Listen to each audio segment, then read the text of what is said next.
Good evening and welcome to the MG EV Community Podcast, streaming live on Monday, the 21st of December 2022. Our last podcast of this year. So some of us have made the effort, although I was not going to wear a Christmas jumper like others have, but there we go.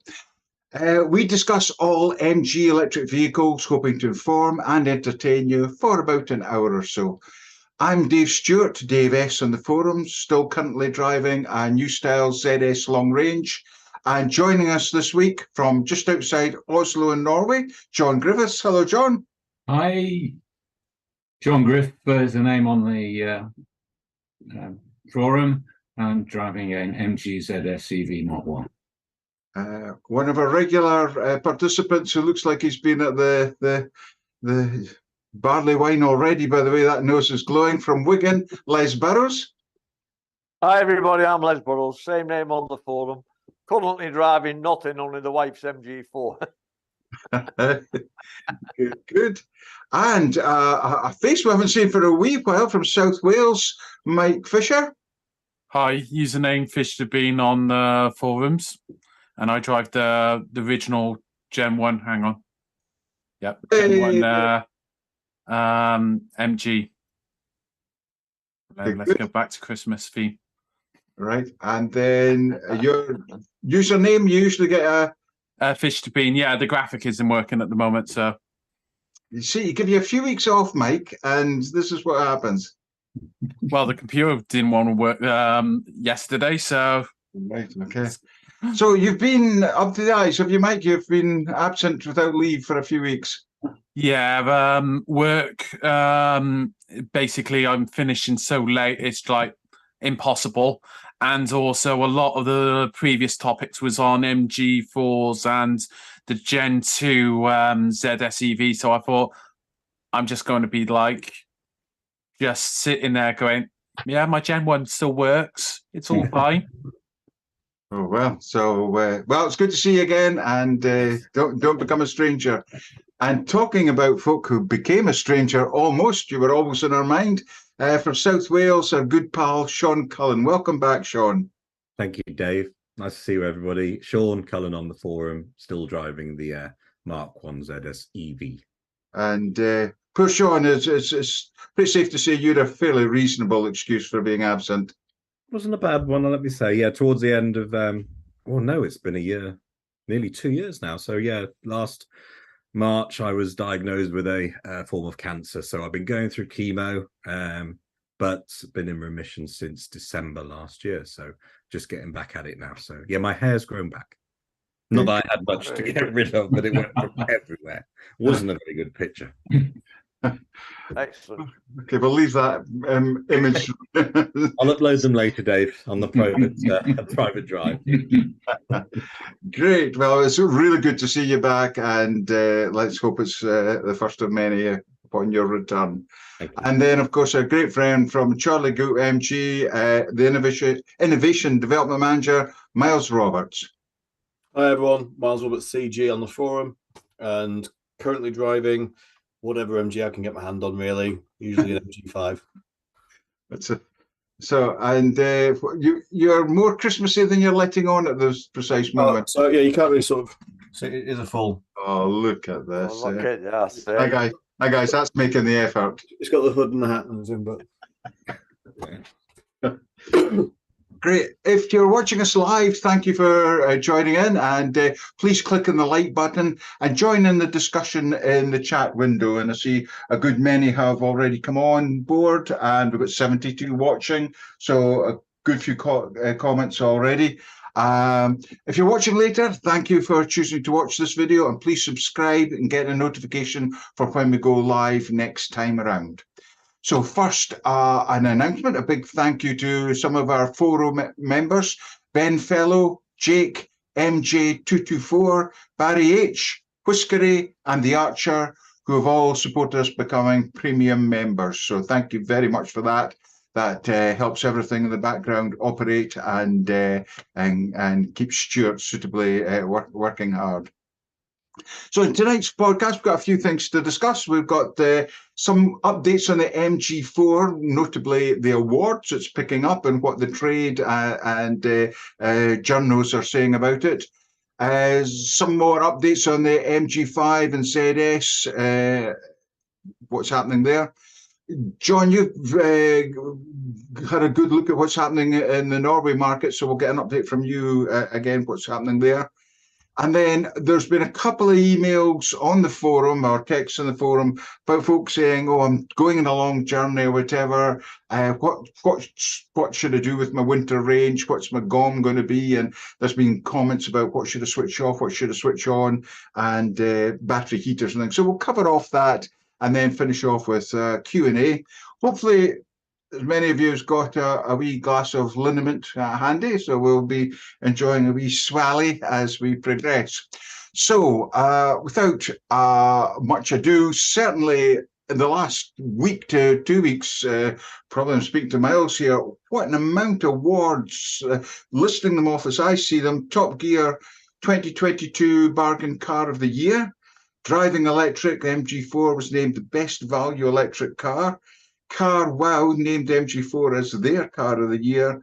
And of course, most importantly, it got the Scottish Car of the Year award for EVs under 40 grand.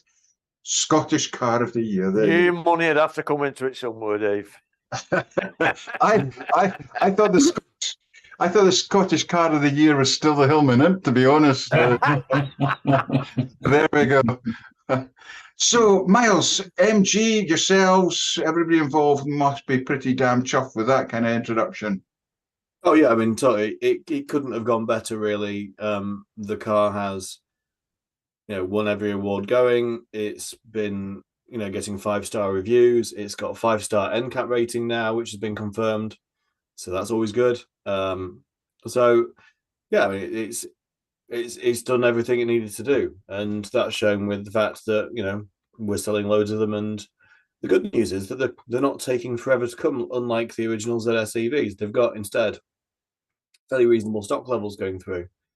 I think it's it's priced well. I think it's I think the thing is sorry, excuse me, I've got a chest infection still, guys. I think that really the thing is that the value for money of it, there's so many EVs which are launched nowadays which are 40, 50, 60, 70, etc. £1,000. And there's really nothing on the market that's coming out sub 30.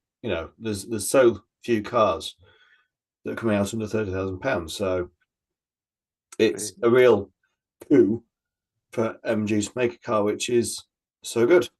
Yeah. I saw I can't remember which journal's podcast it was on YouTube, but he compared it to the VW ID3 and had said that it was a better purchase all round, which is praise indeed. Because yeah, we've had a couple of ID3s chopped in against as part exchange against MG4. People effectively, sort of selling the ID3 for the money they paid for it. They've not lost anything on it. They've, because the used values have gone so silly, they've managed to retain value. But they're saying, look, if I can sell the car back and get what I paid for it, and then I can get the MG, which is a couple of grand less, effectively, I've got an extra few £1,000 in my pocket, or I've got a smaller monthly payment, or whatever it is, and I'm actually getting a better car as well. So, it's definitely seeing more of the road as well. It was a sort of a rare and an occasional sight until recently, but yeah, I'm seeing a lot of them roundabout. So the stock must be coming in and folk are snapping them up. Yeah, it's still fairly rare sight around us, and I've only seen one, I think, on the road around us so far, but I've not been doing an awful lot of mileage, what with being, with a chest infection for the last 3 weeks, so I've been working from home most of the time. Yeah. Oh, well, very well done. And if you are speaking to any of the guys in MG, please tell them that we're pretty impressed with the accolade. I've let off Mike for not attending for a few weeks, and I've let off Sean for not attending, but lateness, I cannot turn a blind eye to. Steve, You better have a good excuse. Good evening. Apparently, I need a new computer for Christmas. Oh, God. Santa's going to Mike's first and then to you, I think. It's it's been playing up rather since 7 o'clock. I've been trying to get on, and yeah, finally did it. Good. And we'll catch up with you later, but it's good to see you on again. You missed the best bit. I said John from just outside Oslo again, which when I introduced John, which I know cracks you up. So great, the MG4, that's fantastic. MG5 and ZS. I think the MG5 new style is certainly out there a lot more, and it too is getting good reviews on YouTube, etc. Any news on either of those models, Miles? MG5 facelift stock's coming through now. People have been taking delivery.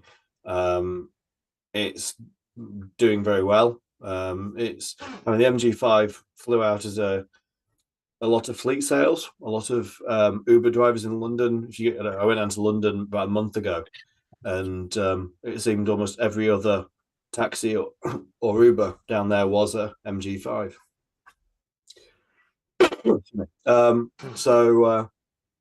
The facelift is much better, and in terms of cosmetically and in terms of the user interface and everything, it seems a very, very well reviewed car. People are liking the new facelift. People are liking the new interior, particularly. And actually, I mean, I've driven the MG5 a lot over the last few years. Well, basically, since it came out, it was pretty much what I was driving for the last 3 years. And the various iterations, the standard range, long range, and now the facelift. The interior does feel a big step up on the interior on the new MG5. I think it's obviously cosmetically out exterior wise it looks different, but internally it feels like a very different car. In fact, I'll be honest, if I was in the market for a ZS EV, or if I'd been waiting for a while for a ZS EV, I'd probably switch to an MG5 in preference. Because I think the MG5 does everything that now with the app and everything else it does now. I think it does everything the ZS EV long range does. Yes, the range isn't quite there. It's 220 miles per hour instead of 270, but I think in real world it's probably enough. A very usable car. I'd say it wouldn't be hanging around for the MG ZS EV, I don't think. Certainly, I haven't seen it in real life, but I've seen it on various reviews, and it looks in every way a sort of nicer version than the previous version. I see the point you made in the last podcast, Miles. The old MG5 did look very much like a Passat, whereas the new it looked more like a legacy ICE model rather than being something new. And I think the facelift addresses, I think it looks like a new car now. Yeah. It looks like, when it's in the showroom next to the MG4, it doesn't look out of place. Yeah. But obviously the facelift on the ZS EV gives a similar sort of, more fun, more up to date, less chrome, more smooth frontage and everything, So MG is changing the look of its vehicles. All of its cars previously could have been, the original ZS EV and the HS could have been mistaken for Mazdas mainly. The Mazda CX-7, CX-5. I think that the newer MGs have a bit more of a distinctive look to them. Yeah. But we are going to see with the MG, obviously the MG5 is still based on the same ICE underpinning, so there are still some compromises made in design versus the MG4, but I think the MG4 drive, the chassis and everything, that EGMP platform is going to be rolled out to the other cars over the next couple of years. So we will see a whole load of new MGs based on that new platform within the next sort of 18 to 24 months. Yeah. Swatcher's just commented, I've seen this before, the difference in charging speeds between the MG4 and the MG5. Well, can you give us a for instance? What is So it? the Much MG5 will charge up to about 90 kilowatts, and the MG4 long range will charge up to about 135 kilowatts. So the MG4 can charge faster than the MG5. Range. Quite an impressive curve, a charge curve for the MG4. I got quite a shock when I saw it. It goes quite a long way up at 135. Yeah, is it? Yeah, and then it drops to about 80, but then it'll still be pulling 80 till like 80. Yeah, it's very impressive. No.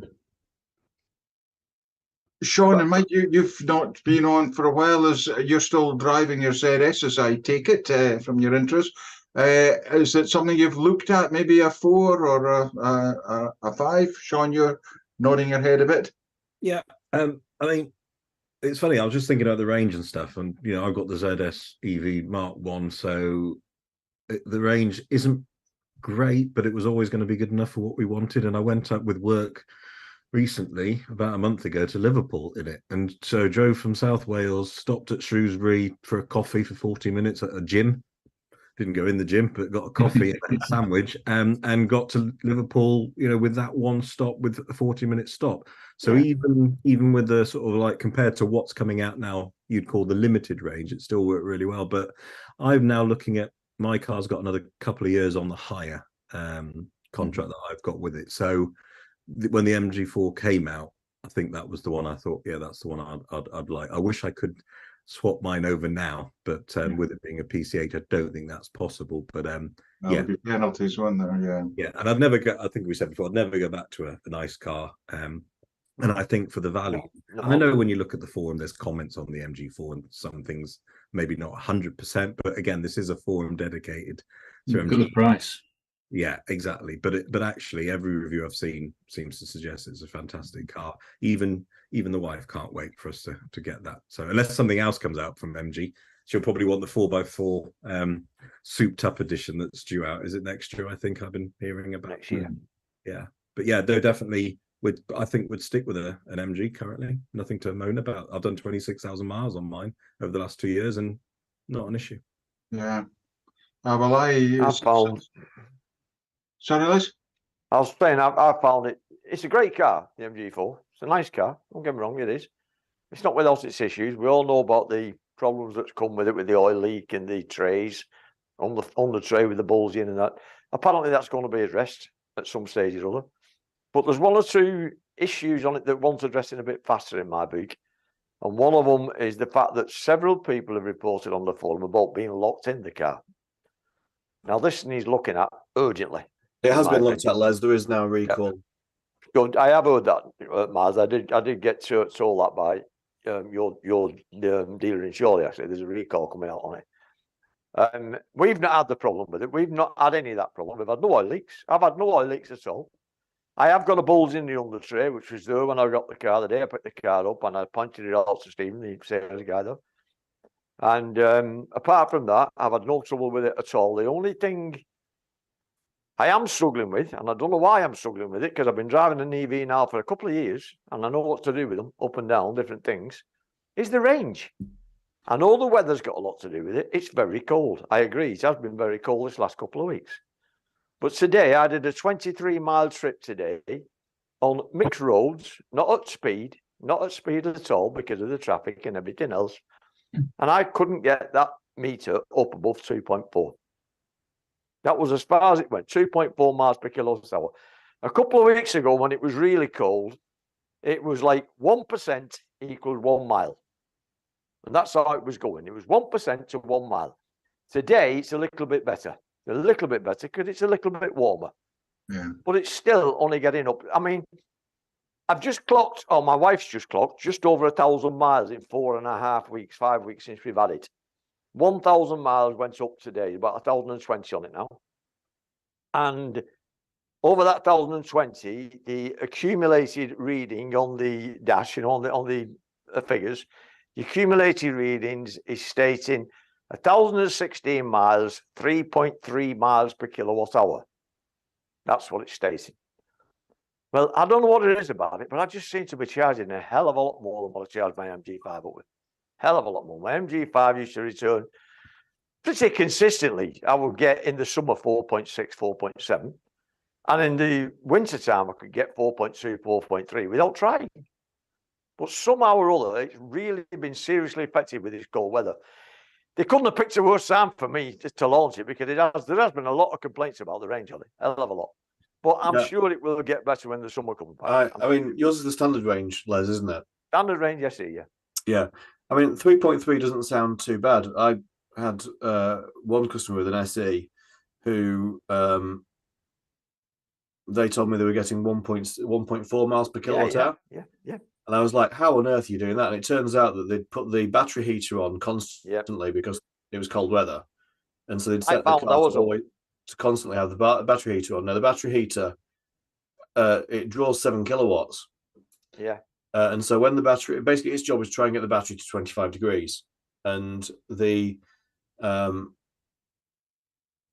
of the battery heater is supposed to be that it's there to warm the battery up so that if you're visiting a rapid charger, it'll charge faster. Yep. But if you're not planning on visiting a rapid charger, all it's doing about 250 kilos of metal to 25 degrees C. Which the other week when it was -5 whatever here, and John, I know it gets a lot colder in Norway, it was never going to get to that temperature, and it was never going to get the it's never going to get temperature if you're doing short journeys. They would basically they were driving like 5 miles using almost 10% battery or whatever to do that 5 miles because they were preheating the car when it wasn't plugged in. They were preheating the battery all the time they were driving. They were doing a short stop-start journey through town, and then they were driving back uphill mainly from there back to their house. And so they were doing like 5 miles, and it was using nearly 10%. They said, in total, I think they worked out it was using something like it used 22% to do. All right, no, it used 33% to do 22 miles. But the 22 miles is spread over a few days. It will do. But it was just because it was trying to heat this massive battery, and it was -5 outside and very, very cold. When we picked our car up, I just went through the settings when I got it home and had a look at a few things, see what was in there and what wasn't in there, and the battery heater was on. I hadn't switched it on; it was already on. Yeah. So I switched that off about the second day. I left it for a couple of days to see what happened. I'm not touching it yet. See what happens, and I could see the range was poor, so I thought it's got to be something to do with that. So I switched it off. The other thing that's always on all the time, it's not a lot, I know it's not a lot, but the lights, the sensor for the lights, it's crazy. It can be bright, glorious sunshine like it was this afternoon, and all the lights are on. Yeah, it works. You've just got to switch them off every time. Depends on the angle of the sun. So in winter, when the sun's quite low in the sky, it will put the lights on earlier because... Even that be dragging a little bit out the battery. Well, LED, so it won't use much at all. But the thing is that... I mean, to give you a comparison, so I've been driving the Nissan Ariya recently, and then my average was 3.2 miles per kilowatt hour for the previous month. And I mean, I'm not hanging about, I'm driving at 60 to 60, 17 to 70. And heating set to 23, 24 degrees, heated seats are on the works. I'm not sacrificing comfort. And that's got a 63 kilowatt hour usable battery. It's about 68 kilowatt hour total. And I did 140 miles and almost ran out. Came back with like 5% left. And it's supposed to be a 250 mile range car. So again, that was because it was like -4, -5 outside, bit of a breeze. Using the heating and all the rest of it. And it was driving up to Lakes and back. And it's that's what I did a couple of weeks ago. Went to Lakes. My son was there with his Tesla Model X, and he said to me then, the range is terrible on my car at the moment. I can't understand. I don't know what it's got to do. It's got to have something to do with the weather. I don't know what it is. It has been cold, but I've known it colder. I've known it much colder. The problem is it's staying cold. So the problem is that the batteries are losing the getting soaked, aren't they? Cold soaked. Normally in the UK when we have a cold snap, it's usually cold overnight, and then it sort of gets above freezing during the day, and then it drops down a bit overnight. But it's bearable. We've had this weather recently where it's been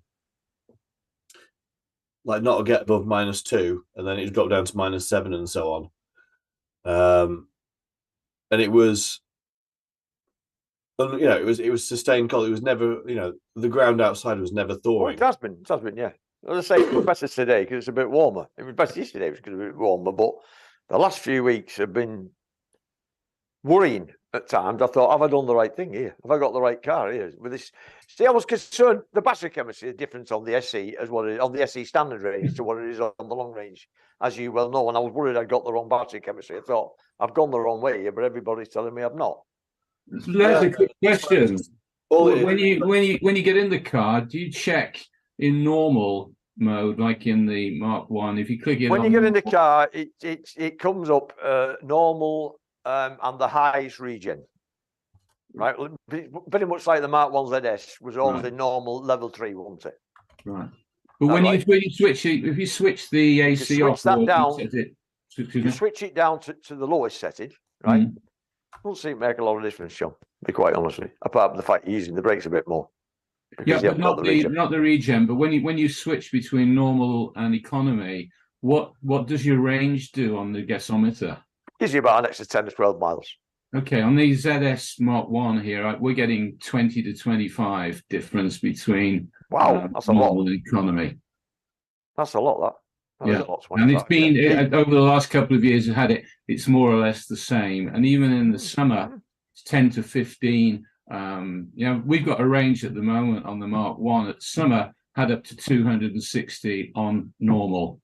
And at the moment, it's hovering between 170 to 180, and we're doing a lot of short trips. Is that miles or kilometers? That's kilometers. So we're doing Right, about yeah. 110 miles at the moment, Yeah, which yeah. is 165 It sounds about right. in the Sounds summer. about right. Yeah. But another thing you need to, Miles made a good point before. The problem is the colder it gets, if it just stays cold all the time, your battery's getting colder and colder and colder. I agree, John. I agree. And you've got, with the Audi, it heats up automatically, not a lot, once it gets to -10.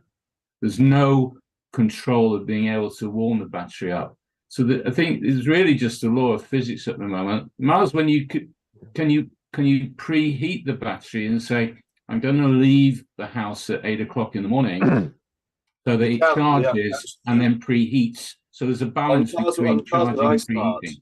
Yeah, on cars with iSmart, you can actually set it to preheat at a certain time.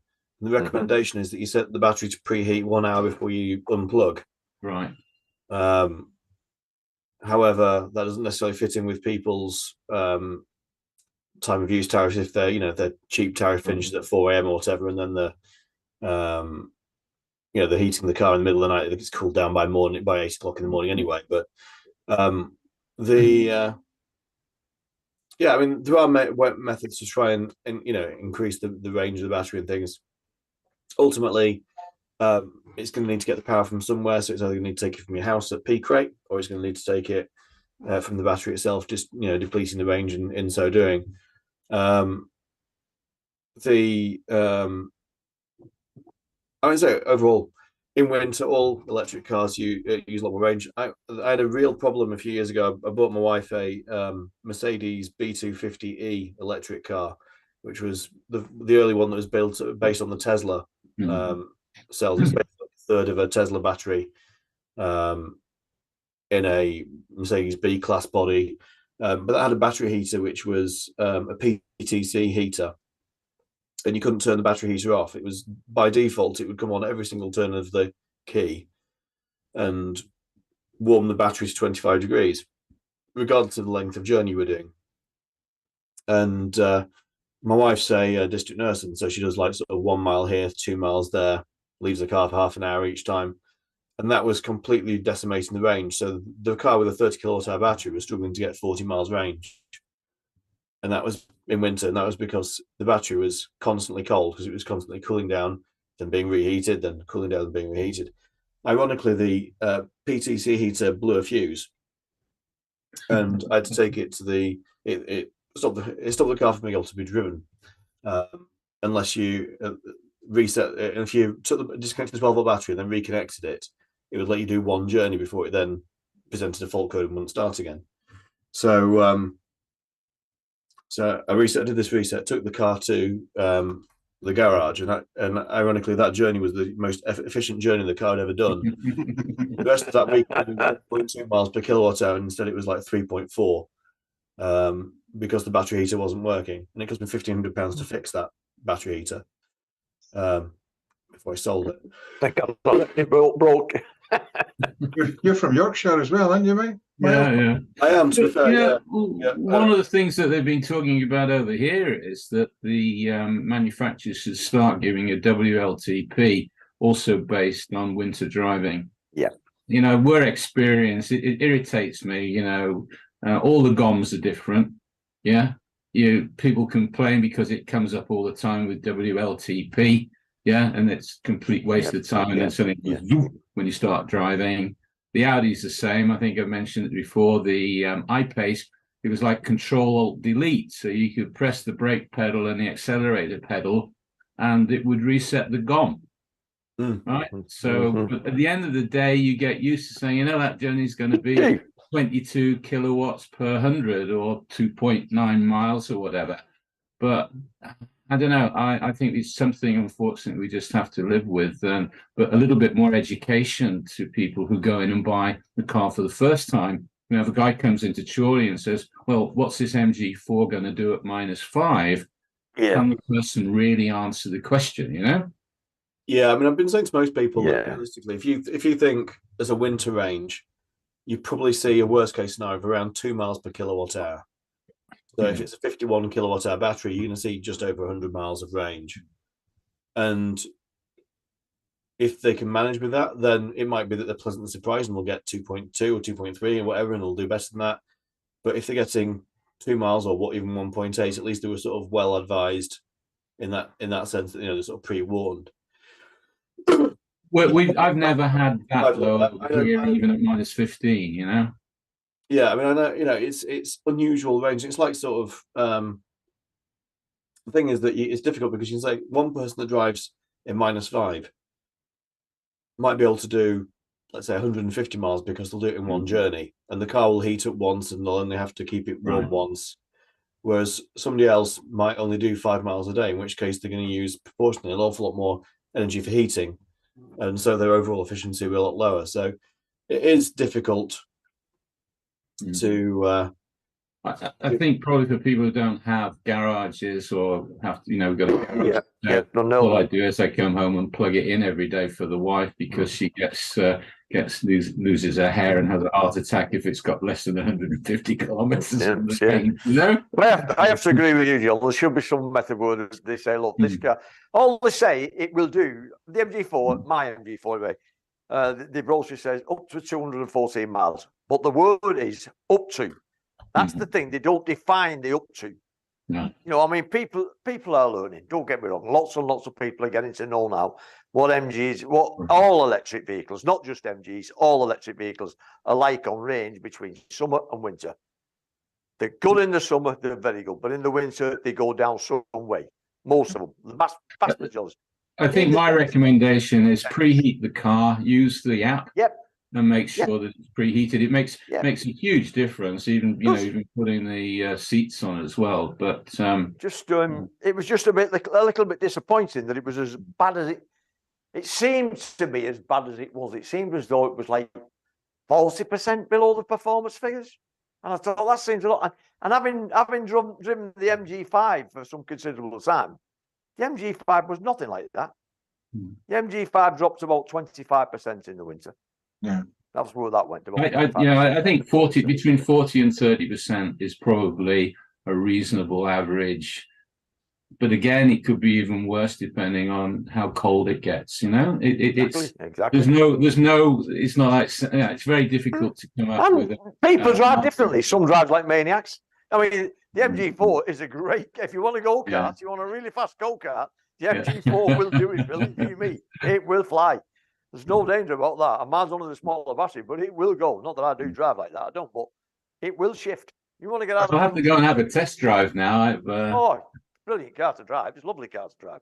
One of the comforts I've one of the comforts I've found of having the longer range ZS is you're not continually worried like your wife is, John, that, oh my God, what's happening to the range? You've got that buffer that you're... And again, you don't have to charge as often, but the problem is with the cost of electricity at the moment, it's really a trickle charge, 3 kilowatts an hour. So charge it up for 6 or 7 hours between 12 at night and 7, 8 o'clock in the morning. Yeah. That's the way that we operate here because of the way the tariffs work, But the heater in the new style ZS, I don't think's as effective as the heater in the previous version. I would say that, sorry? As soon as I use the blower on the screen a lot just to get the windscreen clear. And when I switch that off, the car temperature just drops. I'm supposed to be sitting at an ambient 24, and it's nothing like 24. And then I need to boost the heating up again. And so it's hard to get it at a comfortable temperature to maintain. Is there a heat pump in the 4, Miles? No, there's not in the UK. Okay. I think there might be one here. I reckon the heater in the Mark 1 ZS is better than the heater I've got in the Audi. Mm-hmm. It's really, really efficient. But again, what it pulls in terms of kilowatts out of the battery is hard to calculate, But it seems that the new style ZS has just better battery management in every aspect. You just seem to burn less energy. I know it's LED lights and things now, but I used to worry about, oh God, the windscreen wipers are on. That's less of a worry with the new style. So maybe just cover it off just now. There's been quite a few comments about, what should you do for winter driving and things. And I think it was Muffin was saying he was going for his first 200-mile journey. Would he make it in a single charge? And don't know if you've noticed, but I'm quite a canny Scotsman. I don't know if you will. we're doomed. I'll be on the safe side and 50 left. But another thing to remember is that if you've driven 150 and you do put your battery warmer on, then you're going to charge much faster in theory. And it would be nice to know if that actually does work with the battery heating in the 4 and the 5. It doesn't work in the Mark 1. It's there in the infotainment system, but it doesn't work. But if you are getting 130 up to 80 or whatever it is at the higher rate, then charge from 30% up to 60%, and it goes that fast, then you may as well do it like that and split your journey into 2. Yeah, I think the thing is, cost-wise at the moment in the UK, it's now sort of 65 pence per kilowatt hour for rapid charging on the motorway or more. And again, maybe it's just me being a Yorkshireman, but I'm thinking, well, I'd rather probably not put the battery heater on and try not to charge when I not need to charge as often. If I do a rapid, if I drive with the battery heater on, it's going to take 7 kilowatt hours of my battery just to heat the battery up. Then that 7 kilowatt hours is potentially sort of 20 miles of range extra that I've lost. I would have been able to drive that extra 20 miles, wouldn't need a rapid charge in that case. So I suppose it's the difficulty we've got in the UK, I think at the moment, is the cost of energy is, and I'm sure it's the same in Norway, John. The cost of energy is getting to the point where charging on the motorway services is more expensive than petrol. And so you want to avoid doing that at all costs, really. Yeah. And so when you've got a car which does, it's supposed to do 218 miles, Les, and you're getting 130, let's say. Yeah. Or 120, whatever it is. If you were going to do a long journey, I would probably, certainly I think if the car's supposed to, I would work on the basis that you're going to get 2 miles per kilowatt hour in winter.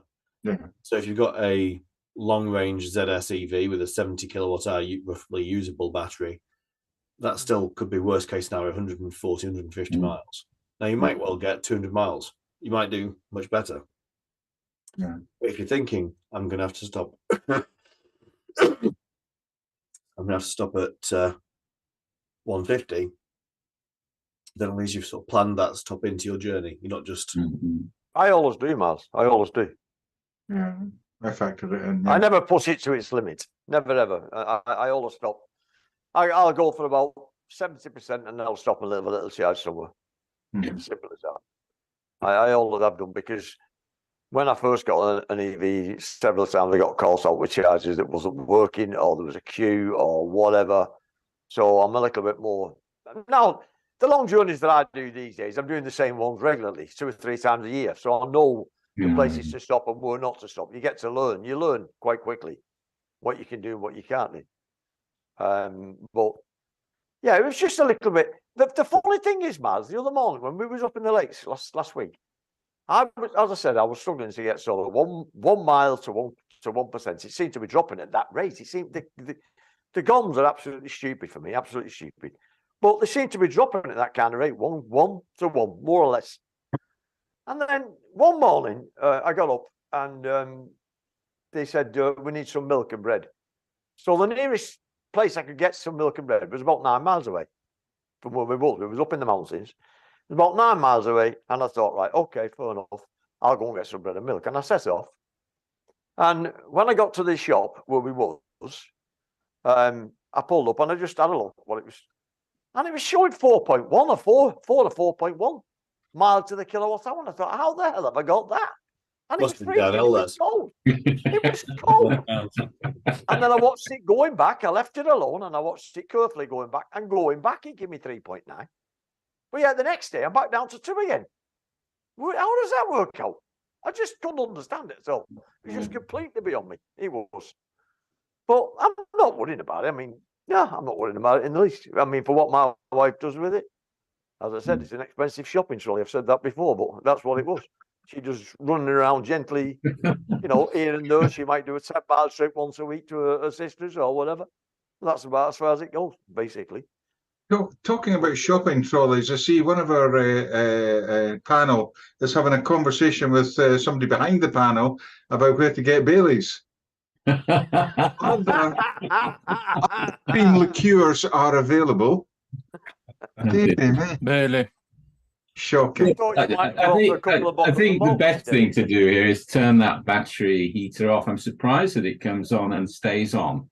It was on when I got my car. It was on when I got home. I checked it and it was on. And I thought, the original upgrade came with the Mark 1 ZS EV, stays off, and it doesn't work. But it always reset to off when you restarted the car. Yeah. And but again, the tip should be only use it if you're going to want a fast charge. Yeah. So that's another thing that's annoying. When the MG4 came, and I remember, Miles, you said these words. This one's going to stay at where you've set it, so it's not going to alter itself. It's going to stay at, if you set it at Eco 1, it will stay at Eco 1. It doesn't. That's what I was told. Yeah. Yeah, I know that's only what you're going off what you were told. I understand that. I'm not any way, shape, or form. But what I'm saying is, this is one of the things that was selling this car, that it was going to stay where you set it. It doesn't. Nothing stays where you set it. You've got to set it every time you get in it. Not a big deal now. You get used to it, but the MG5 Mark 1, the original MG5, you had the 3 little switches just in front of the drive selector, which you could alter quite quickly. The eco setting or the drive setting, eco, normal, lost bolts, or the regen setting, quite easily, no problem at all, dead easy. And I think the ZS is the same. I'm not 100% sure about that. But the MG4 and now the MG5, because I've looked at the MG5 only a few days ago. Now the MG5, one of the big mistakes they've made with the MG5, in my opinion, is they've done away with the physical climate control settings. Them's gone. It's all in the screen now, like the MG4. And getting that thing to work on the move, it's dangerous. On the move, you just don't do it on the move. It's dangerous. Well, Les, it's like the MG4, so you can use the right-hand side keys on the steering wheel to adjust the temperature. Yeah, for temperature you can. Yeah, for temperature for that you can. Yeah, but there's other things you can't. You can't alter the regen settings. You can't alter the drive settings unless you go into the screen. You know what I mean? You've got to go into that screen and reset them all. Well, on the MG4. On the MG4. So on the MG4 SE, John, I'll clarify. On the MG4 SE, I can't speak about the trophy. I don't know. Yeah, on the trophy, you've got another customizable button on the left-hand side that you can use to. Yeah, I believe so. You've sold Do it you before. either you can either have it cycles through regen settings or it cycles through drive modes. Okay. Right. Yeah, that's on the top spec, on the trophy, and on the SE you can't do that. I'm delighted that Sean's back on the podcast because I know that he's as clueless about driving an electric car as I am. And we really miss Stuart Whitman because he was even more clueless about. He made us look intelligent. So Thought he was coming. on my long range ZS, do I have a battery heater? You do. Didn't know that. Didn't know that. You have a battery heater, but you don't really need to use it. Battery heater. How do I switch it on? Just check it's not switched on, Dave. That's the main thing. Check it's not switched on. I don't think. Go in and check, Dave. If you How switch do I it do on. that? How do I do that? Go into Go to car settings. is it, Go car. to settings, go to car, and then it's under the battery management tab. Don't you bug Sean because you didn't know the answer to that either. Switch it on and then switch the car off. Switch it back on again, and then go in and have a look and see if it's set to off again. And I'm going easy on Steve because he doesn't even have a car at the moment, do you, Steve? Cars. Not another one. Are you want to tell that tale of woe just now, or? Oh no, we'll talk later about it. It's Christmas. You're in it in a minute. Those who were on about last time Steve was on a month or so ago, he was having problems with his steering. Let's just say it's spread. He hasn't even got a car now. So, oh well. They said I might get it back for Christmas. They haven't told me which one though. Yeah. They're not said which year. Yeah. Oh well, just you keep drinking the Bailey, she'll be fine. That's an advantage of not having the car. So that's us covered that off. Any more news on any of the MG models, Miles? Anything in there?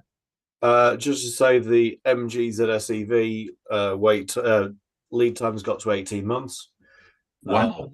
And MG are no longer price protecting those cars. So if you have a car on order and it comes, you're going to get charged whatever the prevailing rate is at that time. So if you placed an order today, let's say you placed an order today, it was 34.95, but next year they put the price up to 31.495. You've got a choice. You won't pay 31.495 or you don't get the car. And MG's brought this in because basically, let's say there's 18-month lead time. There's currently 10% or more inflation in the UK, so costs are rising massively, and they just can't afford to maintain the pricing. Basically, you know, they're standing on pricing from a year, 2 years ago, in some cases. It's not sensible business practice for them. What's the reason for such a long lead time? Lack of availability of parts. I think part of the problem is obviously it's been a victim of its own success. It's a massively popular car. They had some massive fleet orders placed. They struggled to satisfy those orders because of the issues with getting batteries and with getting semiconductors for the ECUs and things. Those lead times have not dropped significantly.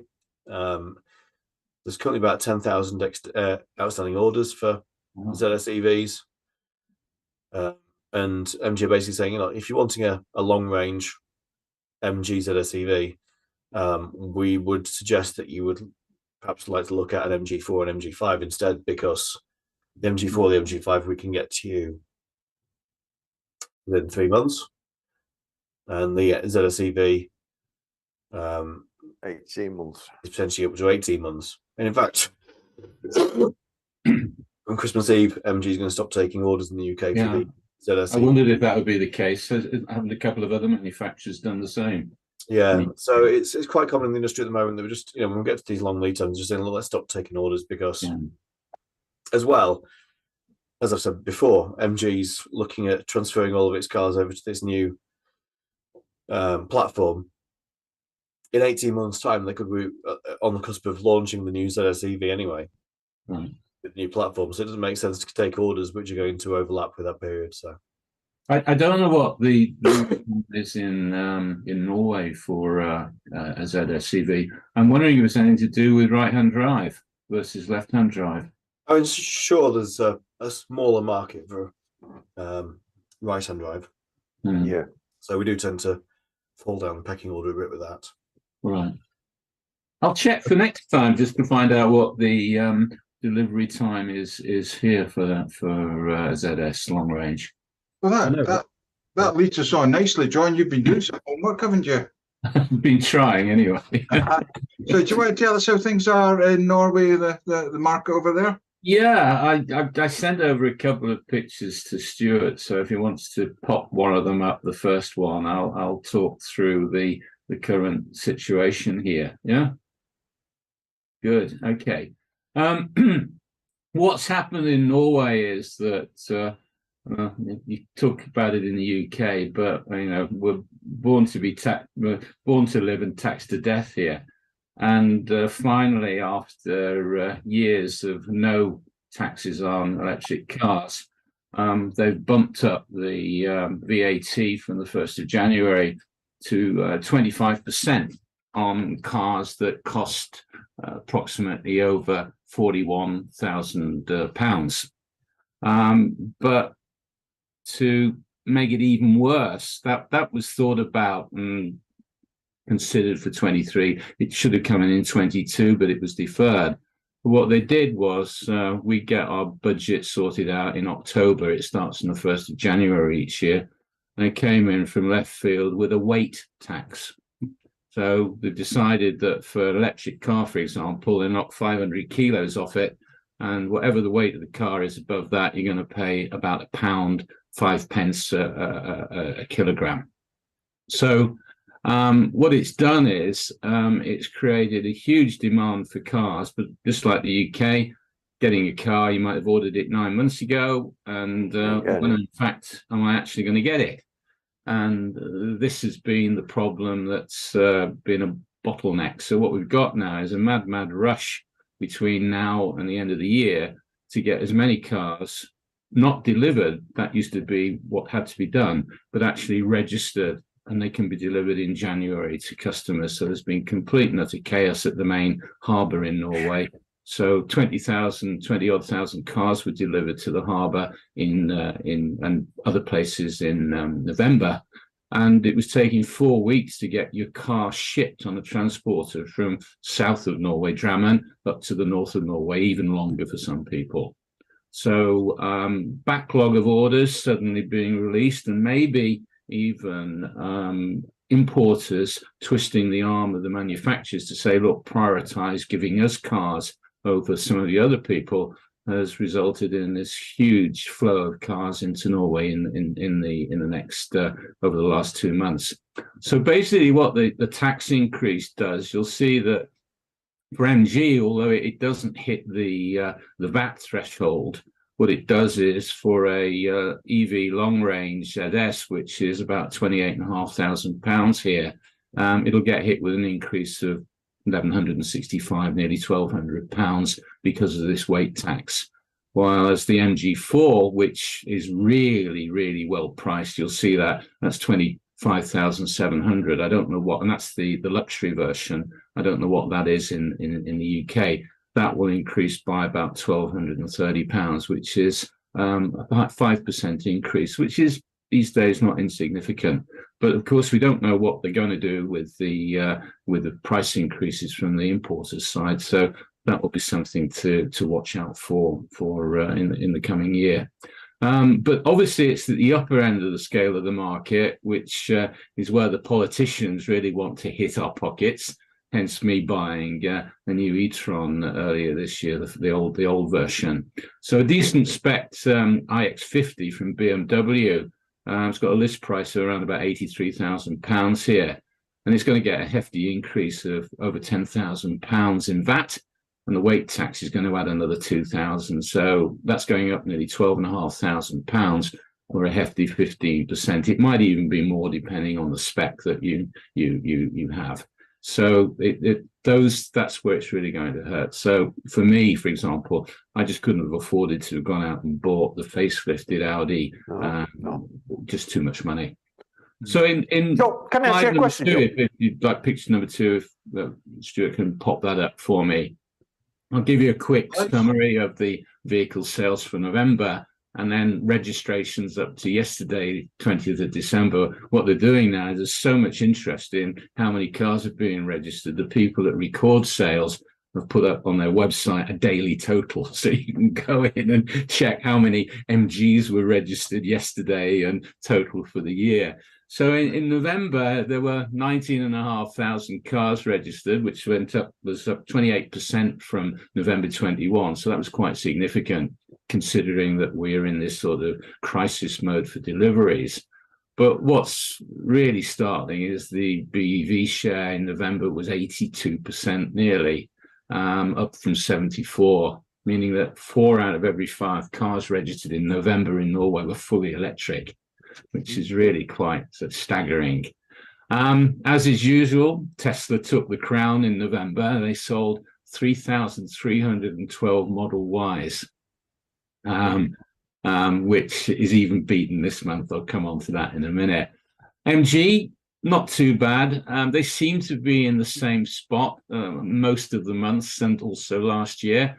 They were number 14 in the sales table with a yearly market share so far to the end of November of 2.4%, which was up 1.8 from 1.8 for 21, which is really due to the fact that there was no supply of MG ZSs at the end of last year because the facelift was expected. So, as I said, there's a massive number of cars being delivered, so these daily registration figures are now being published. And at the moment, it looks like the Tesla Model S will beat the current record of 16,706 cars registered for a single make in a year. And you're not going to believe this, but surprisingly, the current record was set back in, would you believe, 1969, when 16,706 VW Beetles were registered. Yeah. Obviously, at that time, there weren't that many cars you can get, but you're only going to guess. Do you know why there were so many registered? Because they increased the VAT on the 1st of January 1970. So, what goes around comes around. So Tesla's in the lead at the moment with VW close behind it. So who's going to make the most sales is up for grabs, but I think Tesla's certainly going to beat this total. So far this year, up until yesterday, 16,500 Model Ys have been registered. 16,500. We're only a country of 4.5, nearly 5, just over 5 million people. It's absolutely crazy. MG are doing okay. They've registered 3,732 cars so far this year to date. That is more than they did in 20, which was the best year ever. The Marvel R is the best seller, 1,660 registrations at the moment. With the MG ZS, I haven't got any number. Look, sorry, we don't sell it's the long range that's sold here with 1,304. And the MG5 is 563, and obviously because the MG4 has not been on the market that long, 205. So, I think they'll be fairly happy. I think because there's so many cars being sold, the market share for MG for the year will probably be around 2.2, 2.3%, which is under what they got last year and the year before. But in total number of registrations, it's a healthy, maybe they'll make 4,000 this year, which is not an inconsiderable number of cars. So really exciting to see what's going to happen next year once the flow of MG4 starts to pick up. But if there is such a long delivery on the MG ZS, who knows where they're going to end up. So what it's going to do to the market with this tax increase, I don't know. It's hard times for everybody. But the biggest problem is a lot of people who have ordered cars months and months and months ago are now facing having to swallow a bitter pill of A, no car, and B, having to pay additional tax. So, For example, today Toyota just announced that because of the wheel problem they had with this BZ4, anybody who ordered a Toyota BZ4 before the 25th of June last year, Toyota is going to take the hit for the VAT that they've got to pay and the what do you call it, the weight tax, and that's probably on that car going to be about close to £3,500 of that the manufacturer or the importer is going to fork out. So been a huge rush to get cars registered, and loads of adverts for people who could buy a new Porsche Taycan or something of that nature. But we'll see how it goes. The parties here, the green parties, have all gone bananas about it. But again, been lucky, no tax on electric cars since 2012, 11 when they first started selling. So I, for one, have to say I've done very well out of it. But as John, we all know, good things come to an end. John, do you foresee that you're going to be that your Audi will hold its value better now because it's obviously effectively the equivalent car would be so much more expensive? I hope so. That's the plan. The range of the new one obviously is better, but it's still the same car inside of it. It had been a massive upgrade, and they've done a lot to the bodywork and inside, especially if they've done the inside. But inside is exactly the same as the old one, and the infotainment system's the same. It's just a bigger battery, a bit more efficient. But I hope so. But that was part of the raison d'etre, to say it that way, as to getting one, and at the same time, as it was a run-out model, being able to get a bit of discount on it that was impossible from before. But last month they sold 500 plus e-trons of the old model. So the rumor is that the importer here sucked up everything that was available and ordered. I ordered mine in April and got it in July. And by August, I believe the dealers had sold out. You couldn't get one. So a lot of money to pay for a car, but maybe the last big one I can afford to buy, and maybe the one behind me is the next push. John, the downsize. Yeah. John, can I just ask? Is this weight tax a one-off payment when you buy the car new? Yeah. It's not. There's no VAT on used cars in Norway, and the weight tax is a one-off. We used to have what was called a single tax when you bought the car. There were two elements. They taxed what the importer paid for it when it was imported, based on CO2 levels and a bit of weight in it, and then the remainder was taxed at VAT. So it's just, we don't have a car manufacturing business as a country. If Tesla had built a gigafactory here, then I think it would have been a completely different game. Story. Yeah. Same as Sweden. Sweden cars are about the same price as in the UK, but they had Saab for a number of years, and of course they've got huge Volvo factories. So you can't tax an industry that employs so many people. Yeah. No. And it's a curbside wage, isn't it? So the larger gentleman like me doesn't pay extra tax just for sitting in a brand new car. Anyway, that's the news from this neck of the woods for the end of the year, Jack, guys. Thanks for that, John. I think when they announced the weight tax, we could hear the jaws dropping over in Scotland. I tell you what, it came. They've got these little finance guys that sit in a cellar, in the main finance building in Norway, and they don't let them out until they come up with a boozy idea. It's an aberration. It's a total aberration. But that's the way it is. Thank you, John, for that. No, that's good. A good update. So thanks everybody. I think we've kind of done the winter range and the battery heater probably as much as we're needing to do at this stage. So just going to throw it open, as it's the last podcast of the year. What's folks' highlights been of driving your EV, and what maybe a low light? I won't come to you, Steve. Let's go to Steve. What's your low light, Steve? Not having one. Not having one, yeah, exactly. Yeah. October 15th, it went in. The steering column is broken, apparently. That's what the problem is. It's on back order, and there's no sign of whenever it's going to happen. The only reason I'm picking you tonight, Steve, is you can't come and get me. I've got a second one out there. Got a cloner out there. I'll come and get you. You got an helicopter waiting, Dave. That's my Well- sister's, but I'll nick it. Yeah. What kind of driving years have been for you? Les, Hello. what kind of Hello, driving yeah. years have been for you? Fine. I've just sold the MG5 about 3 weeks ago now, 2 or 3 weeks ago. I got an offer I couldn't refuse on it, and I thought, yeah, I'm having that. I'll take that. And we just took a week or so previous to that. My wife took delivery of the MG4. She's over the moon with it. She loves it to bits.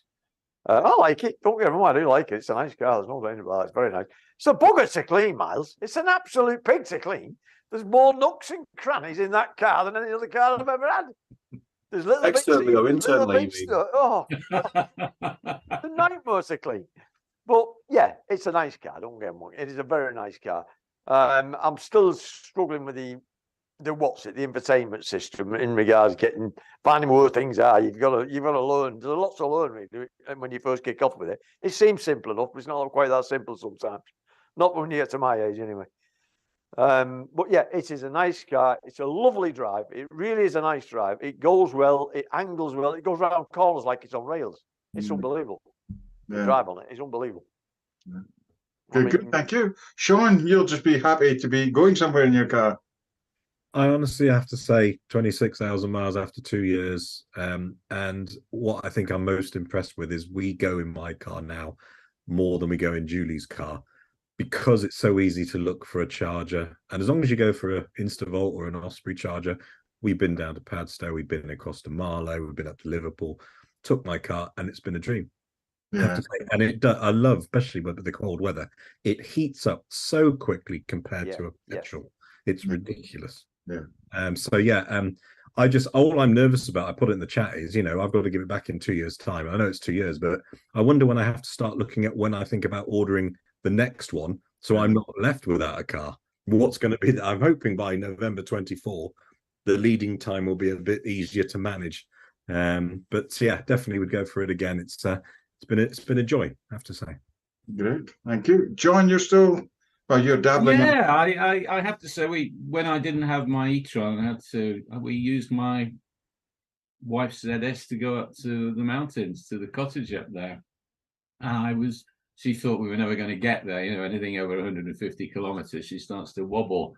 But I was really impressed with A, what we could get in the thing, and B, the comfort. We had a CX-3 Mazda before this one, and we were thrown all over the place. What surprised me was the compliance of the ride over the roads that we have here. It was really very, very comfortable.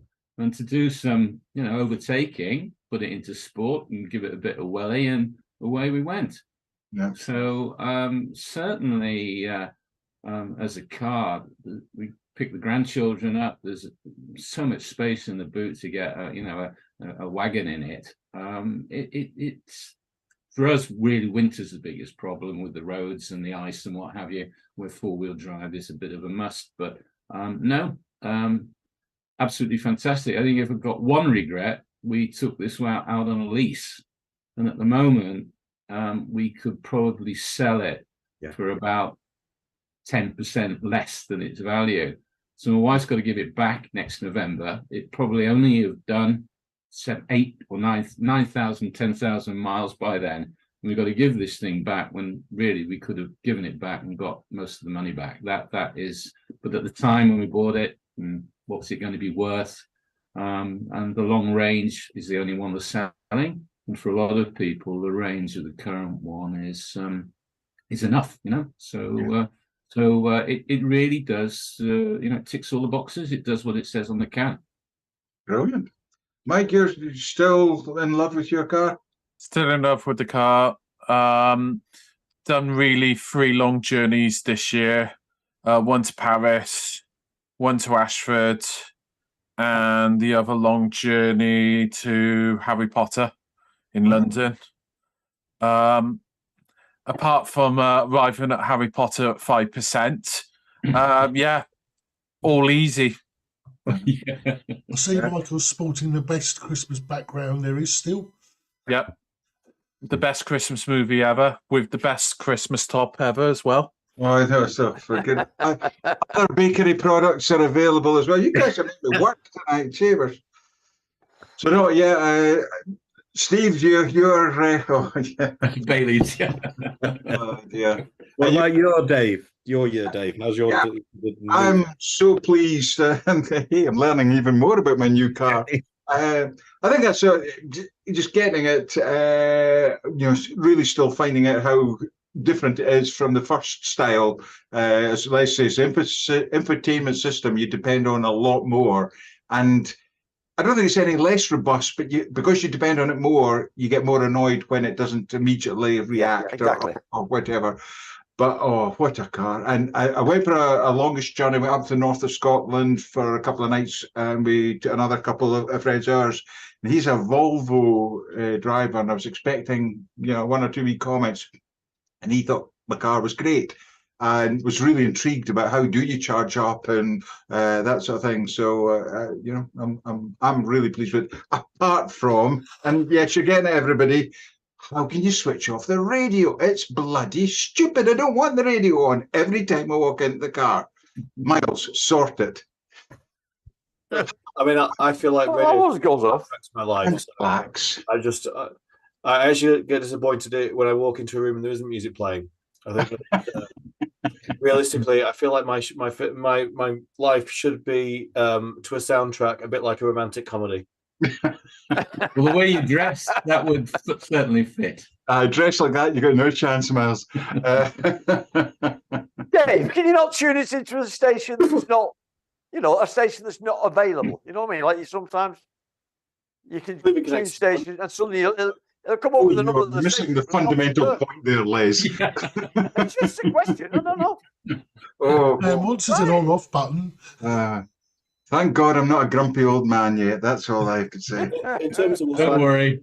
Sorry, what was that, darling? in terms of what I'm looking forward to this next year, I think Dear. Right, guys, we're MG4 should be coming sort of back end of spring. I'm quite looking forward to 445 brake horsepower and 0 to 60 in 3 seconds. That sounds quite fun. That's the boy racer in you. I'm looking forward to the MG-C, potentially it's going to be called, the Cyberster. That should be some point next year. Delivered or released? I'd like to think that we might have it in a showroom by then next year. No, well. So, right, I'm just noticing the time, guys. I suppose we should start winding this podcast up. So, final comments. Forum member Sloucher is printing and posting MG manuals for those people who need one. So he's doing that at cost. Stuart's going to put up a link on the forum thread for more information. So Got mine this morning, Dave. It came this morning. Oh, brilliant! Oh well, there you It go. came this morning. I've not had a chance to look at it yet properly. Good. Well, we've got one happy shopper already. That's brilliant. And oh, by the way, and Stuart hasn't asked me to do this, but I had a quick look at the merch, and a lot of MG4 merch, and a lot of new ranges, new colours, new designs. So might be worth a wee look at the merch site again, guys. Christmas is coming. Also, before we go, if you are interested in the Aura car, we've mentioned before, and it is getting some fantastic reviews, and it looks a really good car. So there's a similar forum to this. If you sign up to auraevs.com, and that's our sister forum looking at that. So thanks, everybody, for joining us tonight. So, John in Norway, can I say God Jul to you? Go Jul, go Jul. Yeah, got good. Only a Scotsman could do that. badly. Yeah. So, Steve Green, thank you very much for joining in. Merry Christmas, everyone. Good. Les Burrows, always great to hear from you, Les. Thanks, Dave. Merry Christmas to everybody and everybody on the forum. Merry Christmas to you all. Absolutely. Mike Fisher, good seeing you again, and don't make it too long, buddy. Yes, Merry Christmas all, and have a happy New Year. And Sean, from everybody around the table and the virtual table, it's absolutely great to see you back, buddy. Absolutely. And we wish you all the very best, and hope Absolutely. all continues well. Merry Christmas all. And Miles from the Charlie Group. Oh, Merry Christmas, everyone. Hope you all have a very happy, successful New Year. Good health, and we'll catch you on the other side. And well done, Miles, because Miles is quite badly croaking. His nose isn't red. Not very well. Up. It's so you've done well to get through the program, I have Miles. 2 lots of antibiotics. I'm getting there. I've just constantly coughing. It's just Nasty. been bloody awful. John, you've had the same thing, haven't you? Just Man, I tell you, worse than COVID. 50 times worse. pulling than muscles COVID. in my back that I didn't know I had. Yeah. It's been a bit crap, really. Yeah, get well soon. I'll get well soon. And Steve's got a bottle of medication for him, a litre bottle there. Just so, thanks very much. In the background, as ever, I would like to say thanks and Merry Christmas to Stuart, who's working away with everything. So, so everybody, very Merry Christmas, a Happy New Year when it comes. Obviously, if you've loved the podcast, do the old notification bell thing. But everybody have a good Christmas, have a great New Year, and hopefully you will all continue to enjoy driving MG cars. Thanks, everybody, and goodbye. All the best. Bye-bye. Yeah. Bye.